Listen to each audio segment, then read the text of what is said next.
So I spoke previously about producing legislation, different types of legislation that we have in the UK.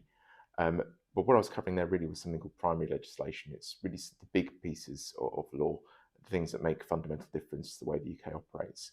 We also have a range of different types of legislation called secondary legislation, and that's more junior to it. It usually sits underneath one of those previous primary pieces of legislation, but it's still changing the way in which law operates in the country.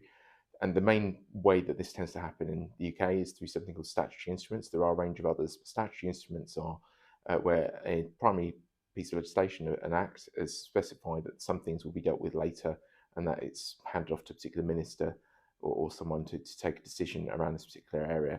And they then write this change at a later date.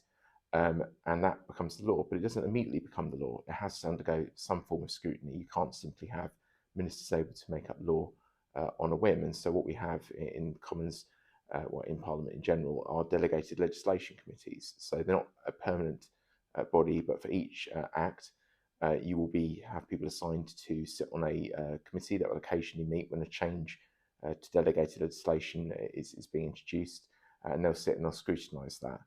I can't claim it's the most thorough scrutinising process. By and large, these are fairly minor things, and the government, of course, always has a majority on these committees. You're probably not well liked by your colleagues if you stretch it out for a very long period of time. But it does provide an important parliamentary check on ministers making legislation, which would otherwise not be practical to take through a whole new piece of primary legislation to the House of Commons. There's far too little time to get through all the business that's already there. So we inevitably have to have some of this stuff being delegated, and that's the process that we use to ensure there's a democratic oversight.